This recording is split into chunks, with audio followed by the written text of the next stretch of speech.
কবরের সুয়াল জবাব থেকে কিভাবে বাঁচা যায়।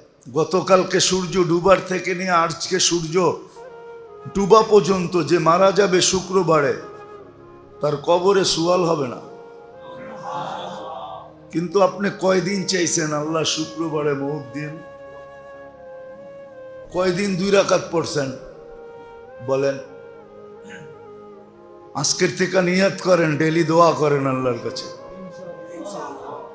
যে আল্লাহ মউত শুক্রবারে দিন, শুক্রবারের বাহিরে দিন না। আর 56 প্রকার শাহাদত আছে এই উম্মতের জন্য। 56 প্রকার, 56 ভাবে মরলে, 56 ভাবের যে কোনো ভাবে মরলে এই উম্মতের নামে শাহাদত লেখা হবে। কয়টা? 56 কয়টা দেওয়া হয়? 50 আরো 6টা, ঠিক না? হ্যাঁ, একটা হইতো, 2টা হইতো, 3টা হইতো, 4টা হইতো, 5টা হইতো, তাইলে বসতাম, পাইলেও পাইতে পারি, না পাইলেও না পাইতে পারি। এইখানে তো প্রকারই 56টা। কয়টা?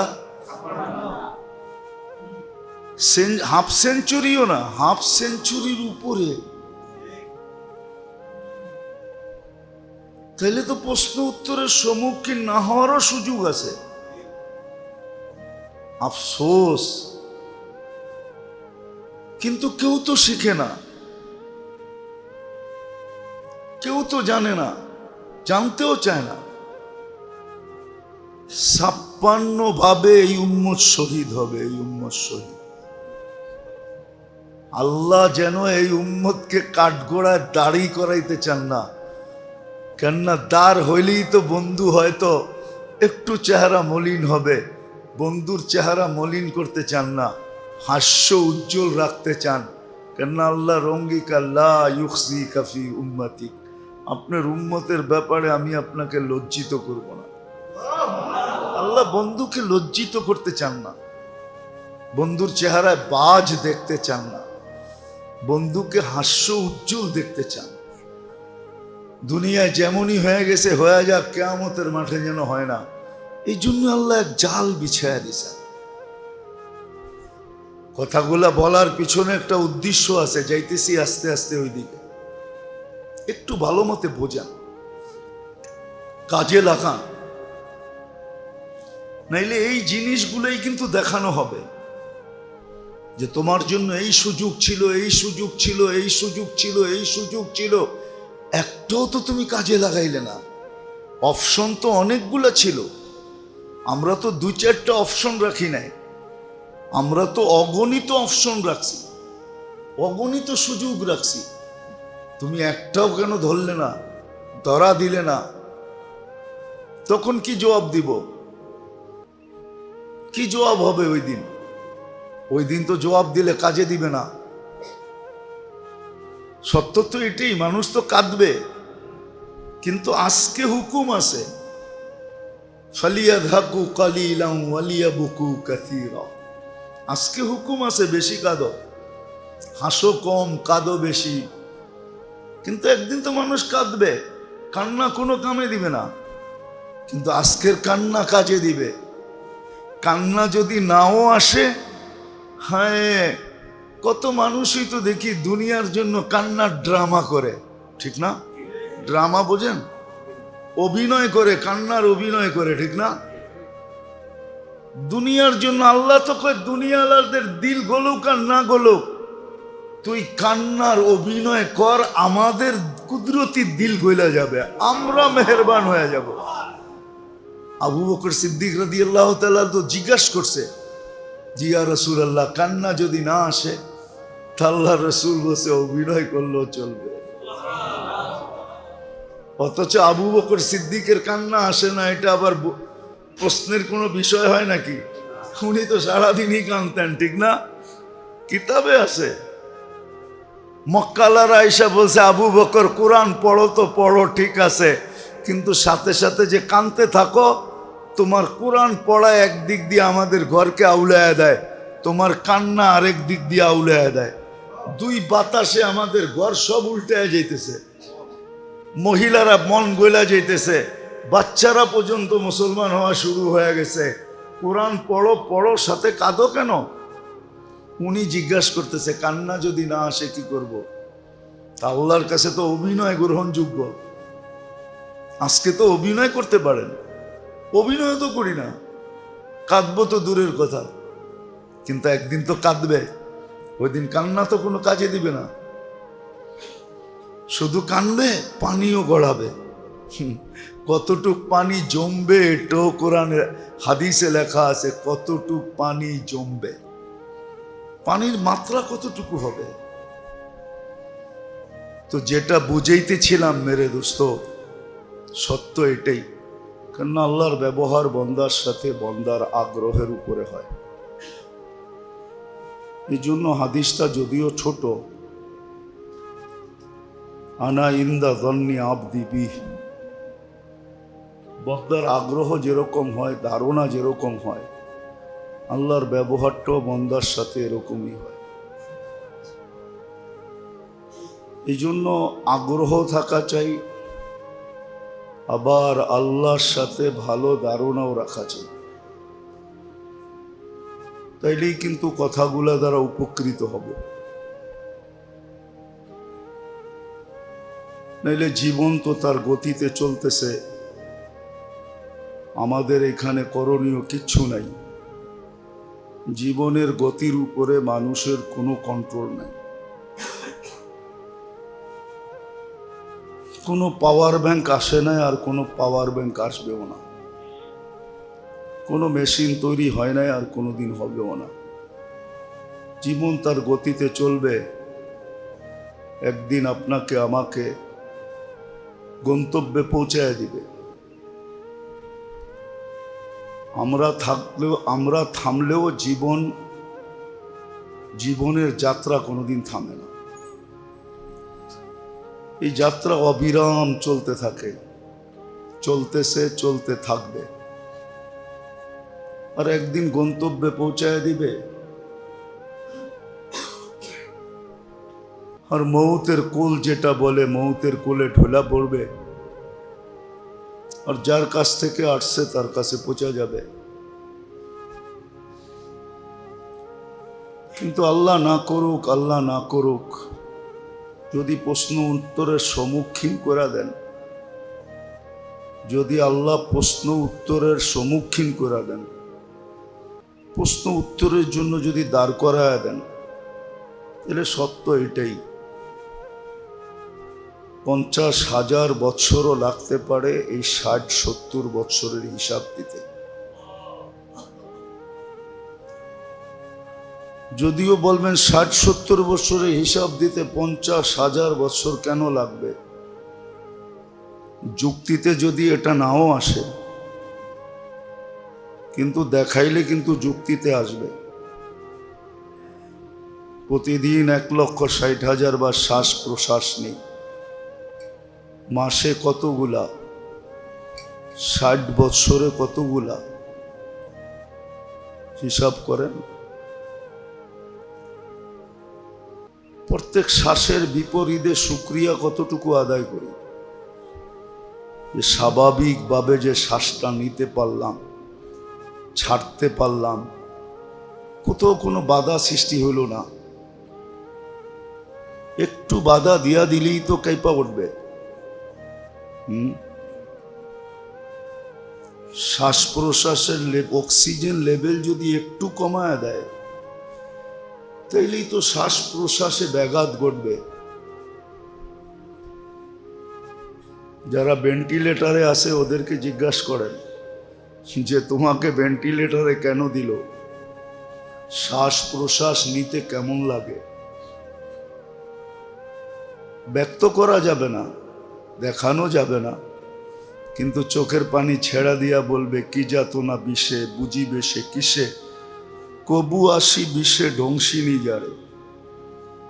তোমার হয় নাই, তুমি বুঝবে না, আমার হয়েছে, আমি বুঝি কষ্ট কাকে বলে, ঠিক না? তাহলে ডেলি 1,60,000 বার, মাসে কত, বৎসরে কত, 60 বৎসরে কত? এটা তো শ্বাস গেল, ডেলি অক্সিজেন নেন 550 লিটার, বৎসরে নেন 2,750,000 লিটার। 60 বৎসরে কতগুলা নিছেন? ডেলি কিডনি ডায়ালিসিস করে 36 বার কুদরত দিয়া, মাসে কতবার, বৎসরে কতবার, 60 বৎসরে কতবার? দেখলি অগণিত নেয়ামত কতটুকু বুক করি বলেন? রাগ হয়ে তো যাবে সমাজ, চলে তো জানোয়ারের মতো। জানোয়ারের যেরকম উত্তরও নাই দক্ষিণও নাই, ও কিচ্ছু বোঝে না, ওর ডঙ্গে চলতেছে। কোরআনের শব্দই আছে উলাইকা কাল আনাম, তোমরা তো জানোয়ারের মতো চলো। জানোয়ারের যেরকম কোনো ফরজ নাই, ওয়াজিব নাই, সুন্নত নাই, রোজা নাই, নামাজ নাই, হজ নাই, জাকাত নাই, আমরাও তো ওরকমই চলি। বলেন, রাগ হয়ে গেলেন? এই জন্যই 50,000 বৎসর দাঁড় করায় দিবে। 24 ঘন্টা কত নেয়ামত বুক করি, চোখে তো দেখি না। মাইক্রোস্কোপ লাগায় চললে চোখে দেখতাম। সবাই তো কিনে নেন না, আর চোখে লাগানো না। একটা কিনেন, একদিন চোখে লাগায়া বাজারে ঘুরেন, তাইলে দেখবেন যে কত জীবাণু আপনার দিকে ধায়া আসতেছে, আর কত ব্যাকটেরিয়ার ভিতরে আপনি বসবাস করতেছেন। এক একটা কত বড় বড় দেখা যায়, কিন্তু এটার থেকে 24 ঘন্টা আপনাকে সুরক্ষিত করে কে? কোনোদিন দেখছেন মাইক্রোস্কোপ দিয়া? দেখেন আপনি নাকের ভিতরে কিভাবে আল্লাহ পশমের জাল বসায় রাখছে। একটা জিনিস শুধু শ্বাস ছাড়া একটাকেও যাইতে দেয় না। জিজ্ঞাসা করেন ডাক্তারদেরকে, নাকের ভিতরে কিরকম পশম গজানো আছে, আপনি তো দেখেন না। ওগুলো তো সফট, এই জন্য হাতে লাগে না, নরম দেখে হাতে লাগে না। যদি শক্ত হইতো তাহলে আপনি নাকের ভিতরে চাপ দিলে লাগতো, এখন লাগে না, কিচ্ছু অনুভব হয় না। 24 ঘন্টা আপনি কত নেয়ামত বুক করেন। শুধু শুধু তো কোরআন বলে নাই আম্মা বিনিআমাতি রাব্বিকা ফাহাদ্দিস ওয়া ফি আনফুসিকুম আফালা তুবসিরুন। কোরআন তো ইঙ্গিত দিছিল যে কত নেয়ামত আমার ডেলি তুমি ভোগ করো, একটু ভাবো। তার বিপরীতে শুকরিয়া কতটুকু আদায় করো। মানুষেরটা তো খুব করো, মানুষেরটা তো খুব করি না, করি না? কেউ এহসান করলে সারা জীবন পিছে পিছে ঘুরতে থাকি, ঠিক না? এহসান পাওয়ার জন্য সারা দিন পিছে পিছে ঘুরতে থাকে, পায় না, পাওয়ার আশায়। তো ডেলি কত নেয়ামত বুক করি, প্রত্যেকটা মুহূর্তই তো একটা নেয়ামত, প্রত্যেকটা মুহূর্তই তো একটা নেয়ামত। 24 ঘন্টা নেয়ামতের ভিতরে ডুবায় রাখছে। চোখে যদিও কিছু পড়ে না, হ্যাঁ ভাবলে অবশ্যই পড়তো, ভাবলে অবশ্যই পড়তো। এই জন্যই হুকুম দিছিলেন আনিশ কুরলি, আল্লাহ হুকুম দিছেন আমার শুকরিয়া আদায় করো। লাইন শাকারতুম লাযীদান্নাকুম, শুকরিয়া আদায় করলে নেয়ামত বাড়ায় দিবে। আহলু শুকরি আহলু সিয়াদাতি, আমার ভান্ডার ওদেরকেই দিই যারা শুকরিয়া আদায় করে। সারা দিনে তো শুকুর লিল্লাহ একবারও বলি না। শুকুর লিল্লাহ, আল্লাহুম্মা লাকা শুকরু ওয়া লাকাল হামদ। আল্লাহ আপনার জন্য শুকরিয়া, আপনার জন্য প্রশংসা, একবারও তো বলি না। তো যেটা বুঝাইতেছিলাম, যদিও বিবেক ধরবে না, 50,000 বছর কিন্তু প্রশ্ন উত্তরের সম্মুখীন হলে দাঁড় করায় রাখবে। আর এইভাবেই নিবে, যেইভাবে আমি বললাম এইভাবেই নিবে। এক একটা নেয়ামতকে আলাদা করে করে নিবে। পানি ডেলি কয় লিটার খান, কয় লিটার পান করেন? যদিও বলে ডাক্তার 2 লিটার পান করেন, ডাক্তারের কথা মাইনা তো 2 লিটার ডেলি নেন, মাসে কয় লিটার হয় বলেন তো? দুনিয়াকে 1 ফোঁটা বানায় দিতে বলেন না দুনিয়াকে যে 1 ফোঁটা পানি বানায় দাও। হ্যাঁ, দুনিয়ার বিজ্ঞান বলবে অক্সিজেন আর হাইড্রোজেন মিলাইলে পানি হয়, কিন্তু পানি হবে আমিও মানি, কিন্তু আল্লাহর পানি হবে না। আল্লাহর পানির ভিতরে জীবন দেওয়া আছে, জীবন। ওই কেমিক্যালটা মানুষের কাছে নাই। মানুষ হাইড্রোজেন অক্সিজেন মিলায় পানি বানায় দিবে, কিন্তু জীবন নামের যে একটা কেমিক্যাল আছে ওটা শুধু আল্লাহর ভান্ডারে আছে, আল্লাহর কাছে আছে। ওটা কেমিক্যাল না, ওটা আল্লাহর একটা হুকুম। ওটা বানানো সম্ভব না, এটা বানানো সম্ভব না। আল্লাহ রসুল বলছে যে তোমরা যে ঠান্ডা পানি পান করো, এটার হিসাব পর্যন্ত আল্লাহ নিবে। যদি নিতে চায় তাহলে 50,000 বছর ঠিকই দাঁড় করায় দিবে। এই জন্য যেটা বুঝাইতে চাইতেছিলাম, সময় কিন্তু জীবনের গতি কিন্তু তার গতিতে চলতেছে, আমার গতিতে না। একদিন আমাকে সীমানায় পৌঁছায় দিবে, একদিন আমাকে সীমানায় পৌঁছায় দিবে। আর আল্লাহর কাছে যাওয়ার পরে হতে পারে যে হিসাব কিতাবের সম্মুখীন করে দেবে, কিন্তু বুদ্ধিমান ওই ব্যক্তি যে হিসাব কিতাবকে এড়ায়া চলতে চায়, হিসাব কিতাবের দুয়ারে যেতে চায় না, যে আমি হিসাব কিতাবের দুয়ারে যাব না। বলে ওই ব্যবস্থা কি আছে? অবশ্যই আছে। ওই ব্যবস্থা তো আল্লাহ দিছিলেন এই উম্মতকে। কোন উম্মতকে দিয়া থাকেন আর না থাকেন এটা আমার আলোচ্য বিষয় না, কিন্তু এই উম্মতকে দিছিলেন। উম্মতে মুহাম্মদী সাল্লাল্লাহু আলাইহি ওয়াসাল্লাম, মুহাম্মদুর রাসূলুল্লাহ সাল্লাল্লাহু আলাইহি ওয়াসাল্লামের উম্মতকে দিছেন, যে ইচ্ছা করলে সে বাঁচতে পারে। আপনি উদাহরণ দিয়ে দেখেন, রমজানের রোজা রাখলো আর 6 রোজা যে রাখলো, সে এটা তো ধারণা করতে পারে হাদিসের আলোকে যে আমি সারা বৎসর রোজা কমপ্লিট। তাহলে সারা বৎসর যদি রোজা হয়, তাহলে রোজদারের তো হিসাব কিতাব খাওয়া পানাহারের নাই, ঠিক না? না আছে? বাঁচলো কি বাঁচলো না? কিন্তু পদ্ধতি ব্যবহার করছে কয়দিন? 30 দিন আর 6 দিন, 36 দিন। 36 দিন বাদ দেন 365 থেকে, তাহলে 330 দিনের হিসাব কিতাব থেকে বেঁচে গেল, পানাহার থেকে বেঁচে গেল।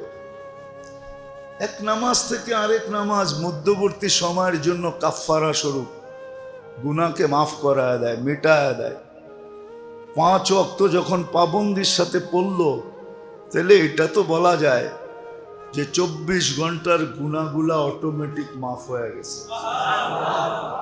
আমার কাছে আর কিছু নাই, আমার কাছে আর কিছু নাই।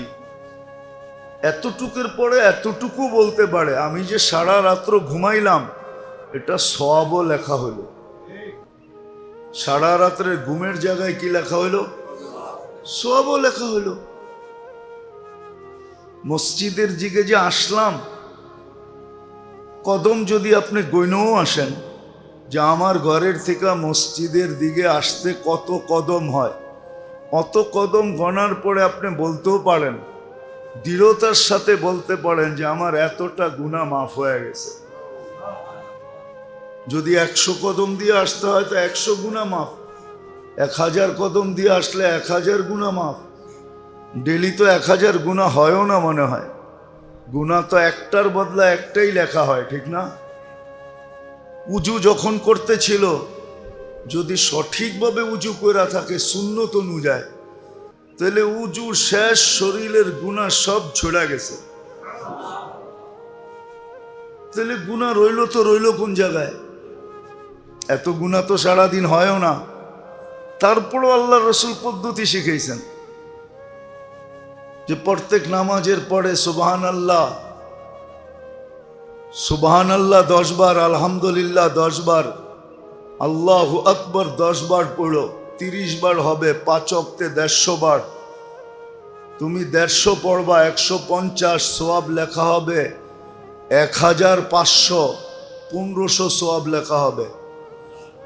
ঘুমের সময় 100 পুরা করো, 33 33 34, 100 পুরা, এখানে হলো 1000, তো 2500 নেকি হলো। তোমরা 2500 গুনাহ ডেলি করার মতো ক্ষমতা তোমাদের নাই, কেননা 2500 গুনার নাম তো জানতে হবে, ঠিক না? তারপরে না করবে। 100 গুনাহ নাম জানে এরকম পিএইচডি হোল্ডার এখানে একজনও নাই, যে 100 গুনার নাম মুখস্থ করা পিএইচডি হোল্ডার হয়েছে, একজনও এখানে নাই। আসেন নাকি কেউ? কেউ নাই।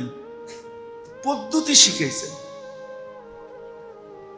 আল্লাহ, পদ্ধতি দিছে এই উম্মতকে। হ্যাঁ, নামাজ যখন সালাম ফিরাইলো, আল্লাহর রসুলের উক্তি দ্বারা গুনাহগুলা সব ঝরা গেল, যেমন বসন্তে গাছের পাতাগুলা ঝরা যায়। তো আপনার থাকলো কোথায়?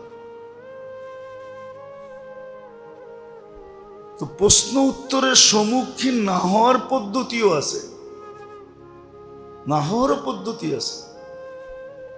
শহীদ কোনোদিন প্রশ্ন উত্তরের সম্মুখীন হবে না যদি বাস্তবিক শহীদ হয়।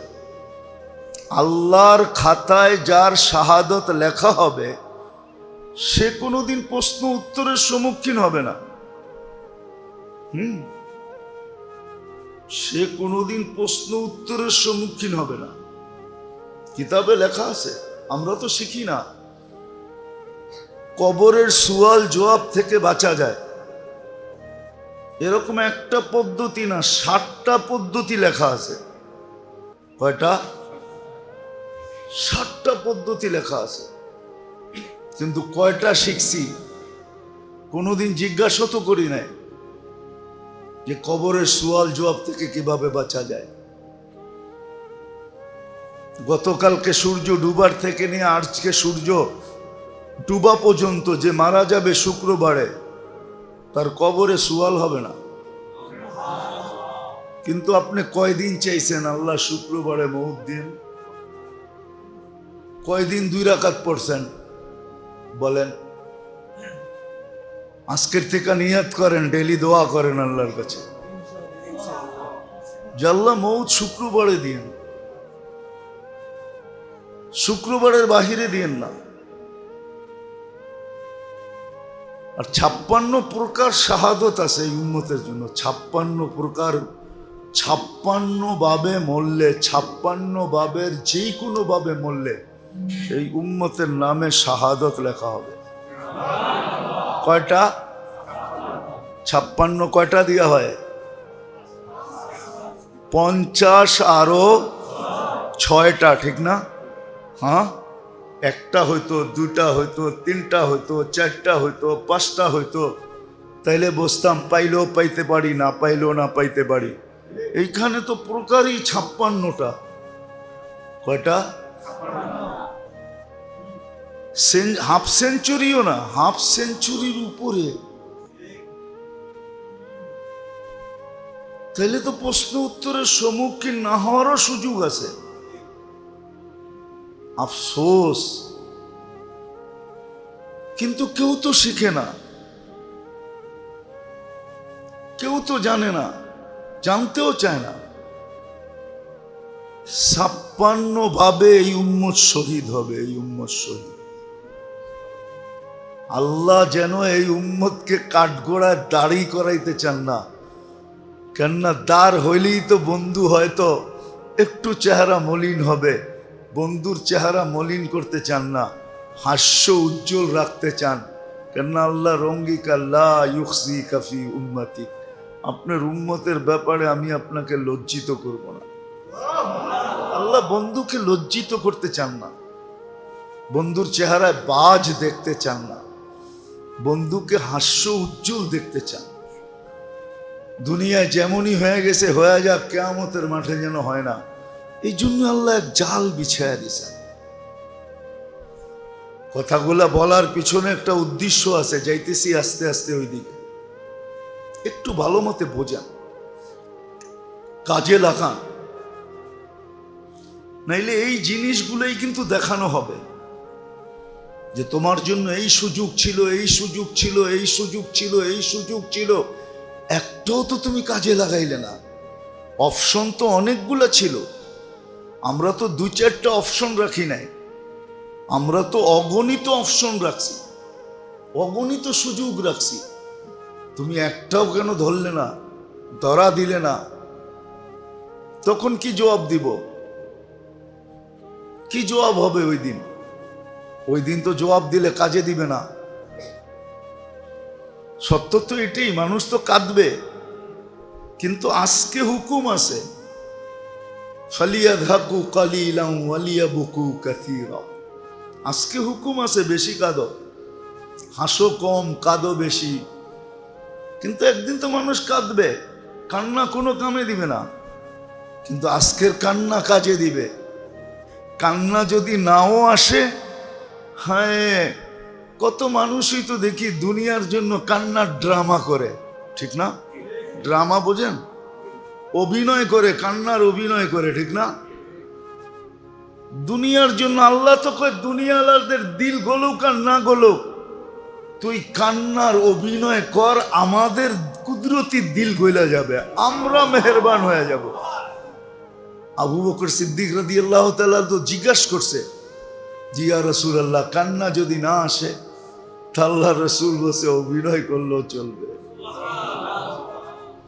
অথচ আবু বকর সিদ্দিকের কান্না আসে না, এটা আবার প্রশ্নের কোনো বিষয় হয় নাকি?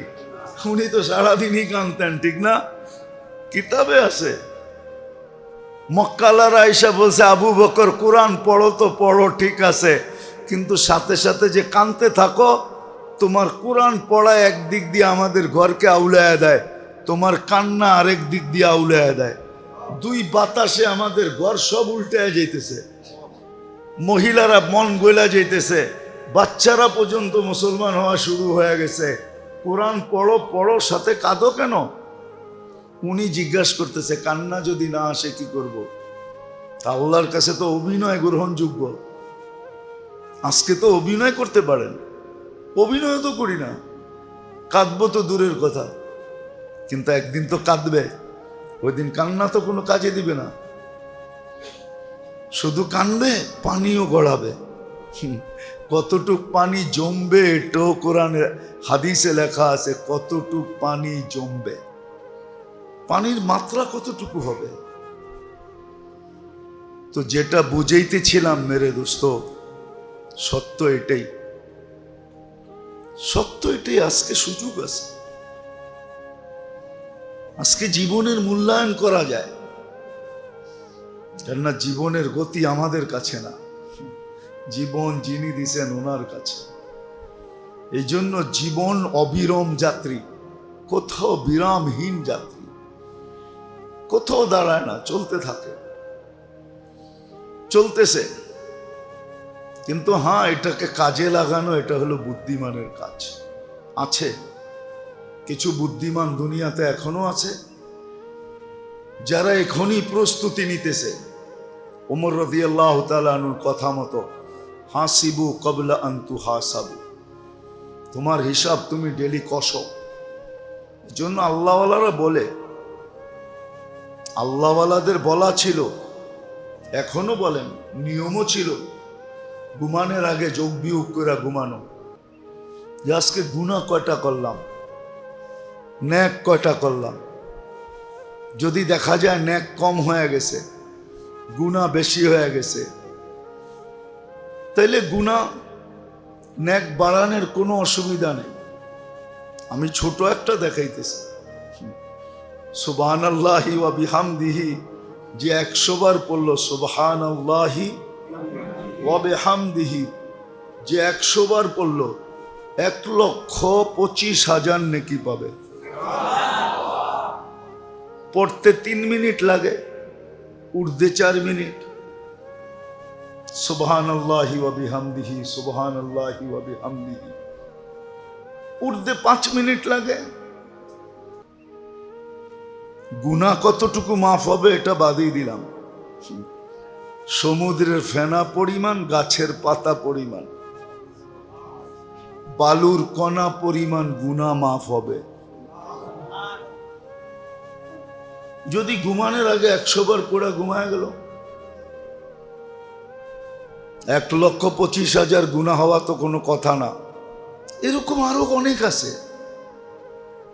সূরা ইখলাসে 3 বার পড়া ঘুমায় গেল, 1 খতম কোরআনের সমান। কি যদিও মতানৈক্য করবে কেউ, কিন্তু আমার একটা ধারণা আর কি, কিতাবের কথা না, ধারণা আর কি, যে 1 খতমের কোরআন আর দুনিয়ার সমস্ত গুনাহ এক পাল্লায় দিলে কোরআনের খতমের পাল্লা বাড়ি হবে।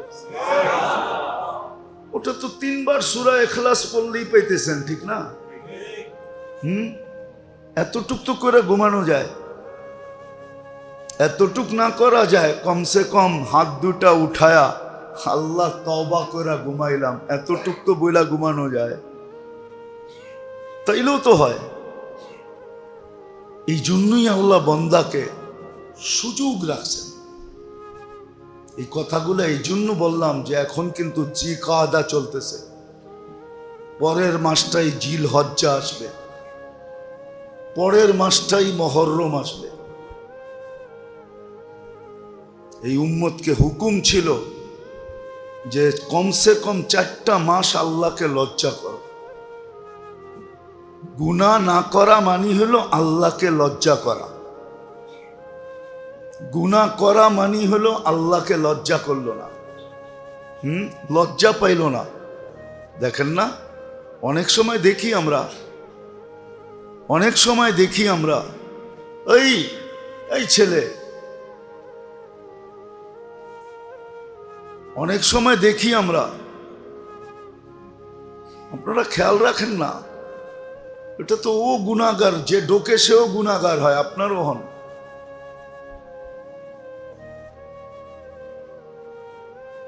কথা কিন্তু আমরা মনের থেকে বলি না, উপর থেকে আসলে বলি, নাইলে বলি না। আমরা কিছু শিখা আসি না। বারবার বলা হইতেছে যে গায়ের উপর দিয়া ডেঙ্গায়া জুমার দিন না আসা, হাদিসে সাপ নিষেধ আছে। বুখারীতে কোন এরকম হাদিসের কিতাব নাই যেটার ভিতরে নিষেধ না আছে।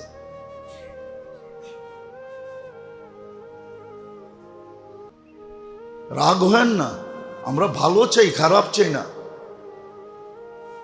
যারা দরজার কাছে থাকে তাদের এটা ঢোকছে ওইখানেই বসায় দেন, আরেকজনের কান্দের উপর দিয়ে ঠেলতে ঠেলতে ঠেলতে ঠেলতে ভিতরে ঢুকবে।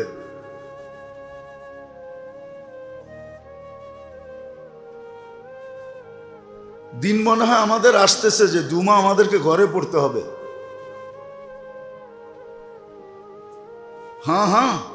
দিন আসতেছে আমাদেরকে জুমা ঘরের ভিতরে পড়তে হবে, মসজিদে পড়া যাবে না। কেন? মসজিদে তো সবাই নিজের আধিপত্য দেখাবে, একদিন আসবে, অচিরই আসতেছে, সব লিখিত আসবে, সবার আধিপত্য মসজিদে চালাবে। খতিব ইমাম মুয়াজ্জিনদের চাকর মনে করবে। ওই দিন আমাদেরকে হুকুম দেওয়া হয়েছে ঘরে জুমা পড়ে নিও, আমরা ঘরে জুমা পড়ব। ওই দিন আর মসজিদে জুমা হবে না। হবে, যারা পড়ানোর পড়াবে, কিন্তু আসলে যারা জুমা পড়বে ওরা ঘরেই পড়বে। বলবে হবে, হবে না না হবে ওটা কিতাব খুলে দেখা যাবে, হবে না না হবে। রাগ হয়েন না। আজকে অনেক দিন ধরে দেখতেছি, প্রত্যেকবার বলি, দরজার কাছে যারা থাকে তাদের দায়িত্ব হলো ঢুকছে ওইখানে বসায় দেন। কে ঢুকছে এটা দেখার বিষয় না, মসজিদ আল্লাহর ঘর, সব সমান। এইখানে বড়ত্বের কিছু নাই। যে মসজিদে এসে ছোট না হইতে পারবে ওকে লেখা নেওয়া উচিত। মসজিদে এসে যদি বড়ত্ব দেখায় যে আমি বড়, এটা আল্লাহর ঘর, আল্লাহর চেয়ে বড় কেউ নাই। রব্বাকা ফাকাব্বির, আল্লাহর চেয়ে বড় কেউ নেই। যাক, যেটা বুঝাইতেছিলাম, লজ্জা করা উচিত গুনার ব্যাপারে। এই জন্য আল্লাহ এই উম্মতকে বুঝাইছেন যে তুমি লজ্জা করো, 4টা মাস গুনার ব্যাপারে লজ্জা করো। গুনার ব্যাপারে লজ্জা করো, আমিও শাস্তির ব্যাপারে লজ্জা করব। গুনার ব্যাপারে এই 4 মাস লজ্জা করা উচিত। জিলকাদা, জিলহজ্জা, মুহররম, রজব, আল্লাহকে লজ্জা করো। হারাম মাস এই 4টা, বড় আল্লাহর কাছে বড় দামি মাস। শাহরুল হারাম বলে একে। এজন্য বলছে 4 মাস গুনার ব্যাপারে লজ্জা করো। এই 4 মাসের লজ্জা তোমাকে বাকি 8 মাসেরটা পোষায় দিবে। 8 মাসেরটা পোষা যাবে। যদিও আমাদের দেশে এটা নিয়ে আলোচনা নাই, ইরান তুরান নিয়ে আলোচনা আছে, এদিক ওদিক নিয়ে আলোচনা। দেখেন না মাঝে মাঝে মিডিয়া এক এক আলোচনা নিয়ে কেমন চলতে থাকে।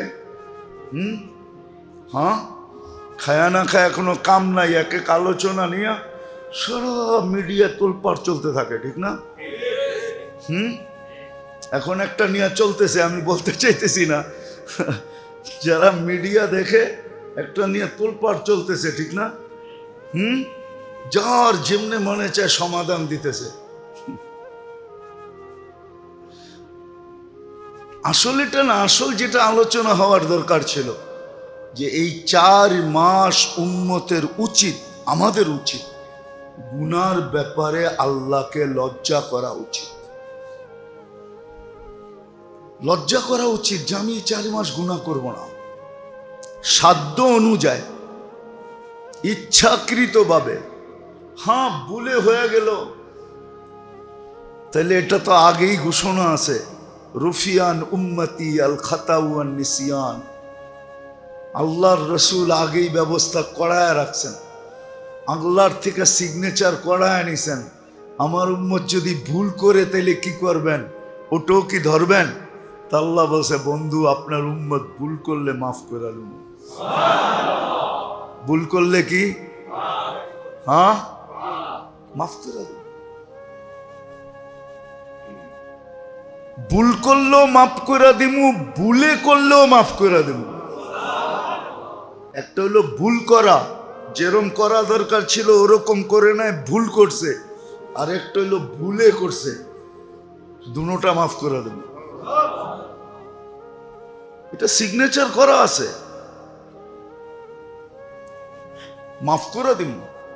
হ্যাঁ, তারপরেও যদি তওবা করে নিজে অনুতপ্ত হয় তো এটা তো মাফ হয়েই আছে। তাহলে এই অনুতপ্তের কারণে বিরাট বড় একটা সওয়াবের ঘাটতি ধরায় দিব। 4 মাস আমাদের উচিত। 1 মাস তো চলে গেছে, সামনে আসতেছে রজব আসবে, কিন্তু 3 মাস কিন্তু জিলকাদা রানিং চলতেছে। আমাদের উচিত গুনার ব্যাপারে লজ্জা করা।